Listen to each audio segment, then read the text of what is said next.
ಇನ್ನು ವಿವಿಧ ಬೇಡಿಕೆಗಳ ಈಡೇರಿಕೆಗೆ ಆಗ್ರಹಿಸಿ ಕಾರ್ಮಿಕ ಸಂಘಟನೆಗಳಿಂದ ಇಂದು ಬೃಹತ್ ಪ್ರತಿಭಟನೆ ಜರುಗಿರುವಂತದ್ದು. ಕಾರ್ಮಿಕ ಸಂಘಟನೆಗಳ ಜಂಟಿ ಸಮಿತಿ ವತಿಯಿಂದ ಪ್ರತಿಭಟನೆ ಜರುಗಿದೆ. ಅಖಿಲ ಭಾರತ ಕಿಸಾನ್ ಸಭಾ, ಕಿಸಾನ್ ಮೋರ್ಚಾ, ಅಕ್ಷರ ದಾಸೋ ನೌಕರರು, ಅಂಗನವಾಡಿ ಕಾರ್ಯಕರ್ತರು, ಆಶಾ ಕಾರ್ಯಕರ್ತರು ಮತ್ತು ಕಟ್ಟಡ ಕಾರ್ಮಿಕರ ವತಿಯಿಂದ ಪ್ರತಿಭಟನೆ ನಡೆದಿರುವಂತದ್ದು. ನಗರದ ಅಂಬೇಡ್ಕರ್ ವೃತ್ತದಿಂದ ಜಿಲ್ಲಾಧಿಕಾರಿಗಳ ಕಚೇರಿಯವರೆಗೆ ಬೃಹತ್ ಪ್ರತಿಭಟನಾ ಮೆರವಣಿಗೆ ಜರುಗಿದೆ. ಕೇಂದ್ರ ಹಾಗೂ ರಾಜ್ಯ ಸರ್ಕಾರದ ವಿರುದ್ಧ ಧಿಕ್ಕಾರವನ್ನ ಕೂಗಿದ್ದಾರೆ ಪ್ರತಿಭಟನಾಕಾರರು. ವಿವಿಧ ಬೇಡಿಕೆಗಳನ್ನ ಈಡೇರಿಸುವಂತೆ ಕಾರ್ಮಿಕ ಸಂಘಟನೆಗಳಿಂದ ಬೃಹತ್ ಪ್ರತಿಭಟನೆ ಜರುಗಿರುವಂತದ್ದು.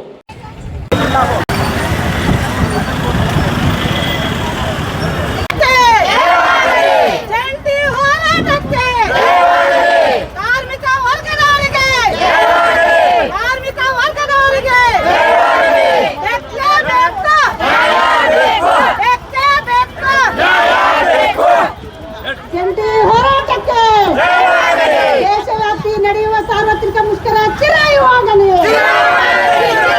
ದೇಶವ್ಯಾಪಿ ನಡೆಯುವ ಕಾರ್ಮಿಕರ ಹೋರಾಟಕ್ಕೆ ಜಯವಾಗಲಿ. ಎಲ್ಲ ಕಾರ್ಮಿಕರಿಗೆ ಕಾಯಂ ಕೆಲಸ ಸಿಗಲೇಬೇಕು.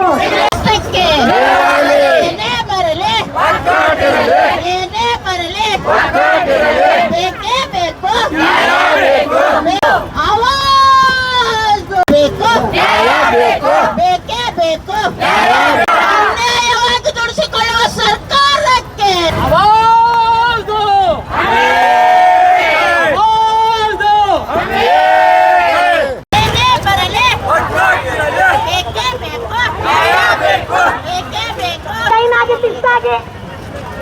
ಕಾರ್ಮಿಕರ ಜಂಟಿ ಹೋರಾಟ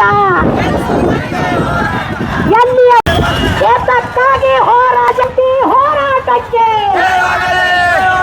ಕಾರ್ಮಿಕರ ಜಂಟಿ ಹೋರಾಟ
ಕಾಪಾಡ್ಕೋಬೇಕು. ಯಾರ್ದೋ ಸರ್ಕಲ್ ಲೀಡರ್ ಏನದ ಅಂತಂದ್ರೆ ಯಾರ್ದೋ ಅಂಗನವಾಡಿ ಕಾರ್ಯಕರ್ತೆ ಸಹಾಯಕ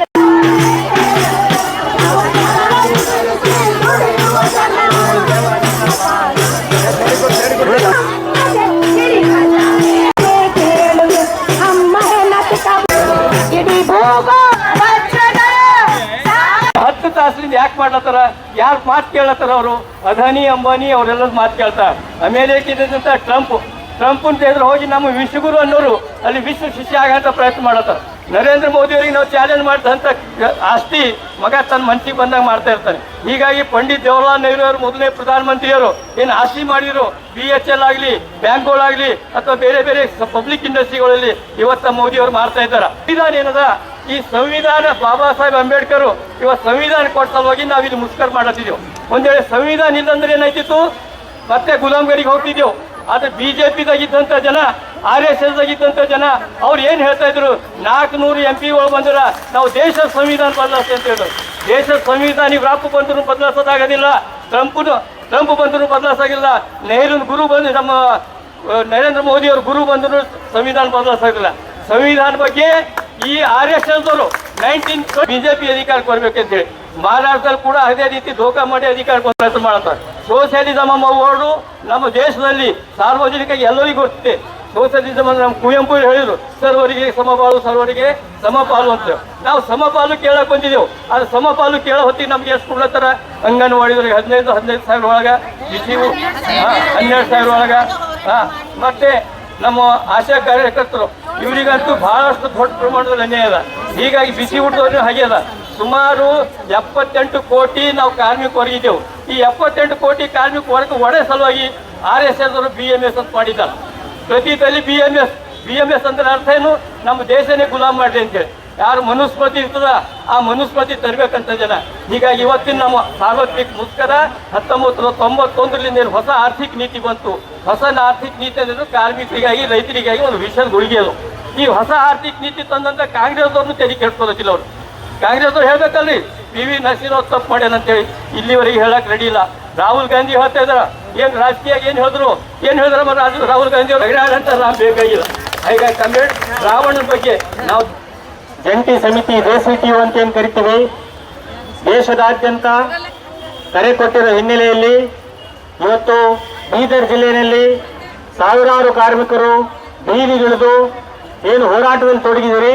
ಮೊದಲಿಗೆ ನಾನು ನಮ್ಮ ಕೇಂದ್ರೀಯ ಕಾರ್ಮಿಕ ಸಂಘಟನೆ AIUTUC ಪರವಾಗಿ ಕಾರ್ಮಿಕರು ಸಜ್ಜಾಗಬೇಕು, ಶಿಸ್ತುಬದ್ಧ ಮತ್ತ ಊಟ ಡಬಲ್ ಆಗೋಗಿದೆ. ಎಲ್ಲಿ ಸ್ವೇಜ್ ಬ್ಯಾಂಕಿನಾಗ ಎಲ್ಲಿ ದುಡ್ಡು ಇಟ್ಟಾರ ಅದು ಎಲ್ಲ ಗಂಡ ಹೆಂಡತಿ ಬದುಕಬೇಕು. ಇಬ್ಬರು ಮಕ್ಕಳು ಇಡೀ ದೇಶದಲ್ಲಿ 1 ಕೋಟಿ ಸ್ಕೀಮ್ ನೌಕರರು. ಈ ಸ್ಕೀಮ್ ನೌಕರರು ಎಲ್ಲರೂ ಗೌರವಧನದಲ್ಲಿ ಸಂಭಾವನೆ. ಯಾರು ಸರ್ಕಾರ ಇವರು ಸರ್ಕಾರಿ ನೌಕರದಾರಲ್ಲ ಅಂತ ಹೇಳಿಲ್ಲ ಅವರು. ಹೇಳಿ ಆವಾಗ ಕರೋನಾ ವೇಳೆಯಲ್ಲಿ ಎಲ್ಲಾ ಸ್ಕೀಮ್ ನೌಕರರು ಹೋರಾಟಕ್ಕೆ ಅಲ್ಲಿವರೆಗೂ ನಮ್ಮ ನೀವು